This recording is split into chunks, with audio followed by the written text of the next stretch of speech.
जय हिंद भाइयों, आइए आज की क्लास शुरू करते हैं जिसमें रेट को बढ़ाने या घटाने की बात करेंगे। जो पहला क्वेश्चन हमने लिया है, एक निश्चित धनराशि 8 वर्ष के लिए एक निश्चित ब्याज दर पर दी जाती है। यदि ब्याज की दर को 10.5% अधिक कर दिया जाए तो 2100 रुपए अधिक ब्याज मिलेगा। तो मूलधन बताइए। अगर दोस्तों एक साल का जो हमारा रेट है 10.5% बढ़ा तो 8 साल में कितने बढ़ेगा? 84%। तो 84% की जो वैल्यू हमारे क्वेश्चन में 2100 रुपए बढ़ रहा, तो यानी 2100 दे रखा है। अगर हम 1% की बात करें, 1% की बात, तो 2100 बटे 84। अगर हम बात काटना चाहें तो ये आ जाएगा 25। अगर बात 100%, क्योंकि प्रिंसिपल दे रखा, प्रिंसिपल हमारा हमेशा 100% मानते हैं, तो 100% की बात करें 2500 रुपए आ जाए, जो कि हमारा सही जवाब होगा। प्रिंसिपल हमारा कितना था दोस्तों? 2500 रुपए। आइए दोस्तों दूसरा क्वेश्चन उठाते हैं। एक निश्चित ब्याज दर 6 वर्षों में 3200 रुपए की धनराशि 5312 हो जाती है। यदि ब्याज दर को 7.5% अधिक कर दिया जाए तो अब नया मिश्र धन क्या होगा? तो दोस्तों मान लो, मानना क्या दिया? 3200 रुपए की धनराशि कितने सालों में? 6 साल में, 6 वर्ष में कितना हो जा रही है दोस्तों? 5312 रुपए हो जाए। मान लेते हैं जो हमारा रेट है 8% है। अब कह रहे अगर ब्याज की दर को 7.5% अधिक कर दिया जाए तो हमारा नया मिश्र धन क्या हो गया? 3200 रुपए। अभी वर्ष कितना? 6 ही वर्ष। रेट को अगर 7.5% अधिक कर दीजिए, पहले 8% लगते थे दोस्तों, अब 7%, 7.5% अधिक हो जाएगा तो इतना रेट लगेगा। तो हमारा धन कितना होगा? मिश्र धन कितना होगा? जैसा कि दोस्तों मिश्र धन के बारे में हमें पता है कि जो हमारा मिश्र धन होता है, हमारा प्रिंसिपल प्लस ब्याज के बराबर होता है, सम के बराबर होता है। अगर हम 3200 रुपए पे 8% की दर से हमें ब्याज मिले तो 5312 रुपए तो मिलेगा ही मिलेगा, इसमें तो कोई संदेह है ये नहीं है। तो 5312 रुपए तो पहले से पहले हमें मिलेंगे ही। लेकिन दोस्तों बात कर रहा है कि 7.5% प्रति वर्ष बढ़ जा रहे हैं, तो 7.5% अगर एक साल में बढ़ रहा है दोस्तों, तो 6 साल में कितना बढ़ेगा? तो 7.5% गुणे 6 साल इक्वल टू 7 6 42 3 45, यानी कितने बढ़ जाएंगे दोस्तों? 45%। यानी ये जो हमारा प्रिंसिपल है इसका 45% बढ़ जाएगा। अगर हम बात करें 3200 का, अगर हम 45% निकालना चाहें दोस्तों तो कितना होगा? तो ये जीरो से ये जीरो कैंसिल, और 45 और 32 का मल्टीप्लाई करेंगे तो हमारा आ जाएगा 1440 रुपए। यानी 1440 रुपए का हमें एक्स्ट्रा धनराशि देना पड़ेगा। तो जो रेट हमारा 8% 7.5% प्रति ईयर बढ़ा, उसकी वजह से हमें कितना धन एक्स्ट्रा देना पड़ेगा? 1440 रुपए। 1440 रुपए एक्स्ट्रा देने पड़े। तो देखते हैं इतना हमारा 8% की वजह से ब्याज बढ़ा है, तो इसे हम ऐड कर दे, जो हमारा कितना, अब कितना मिश्र धन क्या होगा? तो हमारा नया जो मिश्र धन होगा तो 2 5 7 6 6752 रुपए का नया मिश्र धन हमें प्राप्त होगा। देखते हैं दोस्तों, जो पिछला वाला क्वेश्चन हमने कर रखा है तो उसमें जो हमारा टाइम था वो सेम था, सिर्फ रेट बढ़ रहे थे। इसमें देख रहे हैं हमारा समय भी पहले कुछ साल के लिए दे, इसके बाद समय भी हमारा बढ़ा दे रहा और रेट भी बढ़ा रहा। तो फिर देखते हैं ऐसे क्वेश्चन के लिए हमारे पास क्या विधि है, वह हम कैसे करते हैं। एक निश्चित ब्याज दर 4 वर्षों में 8800 रुपए की धनराशि 1200 हो जाती है। यदि ब्याज दर को 3% अधिक कर दिया जाए तो 7 वर्ष के अंत में कितना मिश्र धन मिलेगा? तो दोस्तों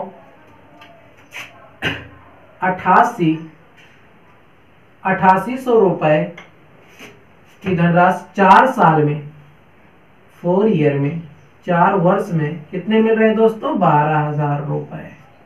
कितना? 12000 रुपए। मान लेते हैं रेट कितना है हमारा? रेट 8% है। दूसरा कह रहा कि अगर 3% रेट को, ब्याज की दर को 3% बढ़ा दिया जाए तो 8800 रुपए की धनराशि रेट को अगर हम 3% बढ़ा दे रहे हैं तो कितने साल में? 7 वर्ष में। 7 वर्ष में हमारा कितना मिश्रधन मिलेगा? जो मिश्रधन होता है, हमें पता है कि जो मिश्रधन होता है प्रिंसिपल और 1 साल मतलब साधारण ब्याज के बराबर होता है, इंटरेस्ट के बराबर होता है।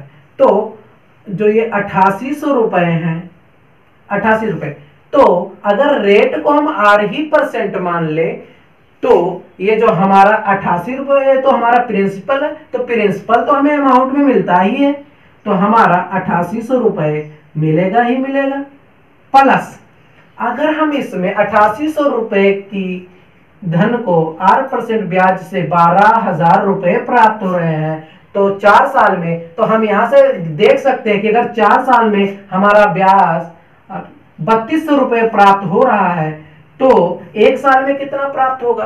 तो आइए देखते हैं। 4 साल में जो हमें प्राप्त हो रहा है कितना? 3200 रुपए प्राप्त हो रहे हैं। अगर 1 साल की बात करें तो 800 प्राप्त होगा। 1 साल में जो हमारा ब्याज प्राप्त होगा 800 रुपए प्राप्त होगा, लेकिन 8% की दर से 7 साल में अब कितना? अगर 1 साल में हमें 800 रुपए प्राप्त हो रहे हैं तो 7 साल में जो हमें प्राप्त होगा ब्याज, 8 7 56, तो कितना प्राप्त होगा? 5600 रुपए। 5600 रुपए हमें ब्याज प्राप्त होगा सिर्फ 7 वर्ष के लिए। जो ब्याज था पहले वाला, एक यहां से 1 वर्ष का हमने बता दिया कि 1 वर्ष का 800 मिला, तो 7 वर्ष का कितना ब्याज मिलेगा? 5600 रुपए। बट दोस्तों कह रहा प्रति वर्ष 3% की दर बढ़ जाती है जो ब्याज की दर, तो अगर 1 साल में 3% बढ़ रहा तो दोस्तों तो 7 साल में 21% बढ़ जाएंगे। तो अगर हम बात करें 8800 का 21% अगर हम निकाल दें तो कितना आएगा दोस्तों? काट दे तो हमारा यहां से आ जाएगा 1848 रुपए। अगर यहां से 1848 रुपए और ऐड कर दें, अब जोड़ लें, 8 4 8 8 16 की 86 8 5 13 14 तो 16, तो 16 648 रुपए। 8 16 26, यानी यहाँ 16 248 रुपए का हमें मिश्रधन प्राप्त होगा। एक निश्चित ब्याज दर से 8 वर्षों में 1120 रुपए की धनराशि 1792 रुपए हो जाती है। यदि ब्याज की दर 4% कम कर दिया जाए तो 10 वर्ष के अंत में कितना मिश्रधन मिलेगा? तो मेरे दोस्तों 1120 रुपए की धनराशि कितने सालों में? 8 साल में। मान लेते हैं रेट हमारा 8% था तो हमारा धन कितना हो जा रहा था? 1792 रुपए हो जा रहे थे। लेकिन दूसरे में कह रहा है कि यही हमारा धन 1120 रुपए की धन कितना रेट 4% कम कर दी जाए। रेट हमारा पहले 8% था, फिर 4% कम कर दी जाए तो हमारा रेट इतना हो जाएगा। लेकिन 10 वर्ष में हमारा कितना मिश्रधन मिलेगा? जो मिश्रधन होता है तो यानी प्रिंसिपल तो हमें मिलेगा ही मिलेगा, तो यानी 1120 रुपए तो हमें मिलेंगे ही मिलेंगे।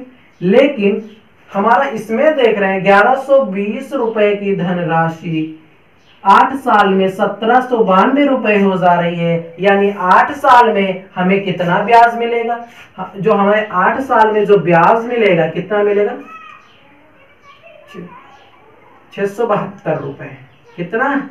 672 रुपए का ब्याज मिलेगा। अगर 1 साल की बात करें, 8 अठाई 64 8 अठाई 64 3 8 चौक 32, यानी 1 साल का जो ब्याज मिलेगा 84 मिलेगा।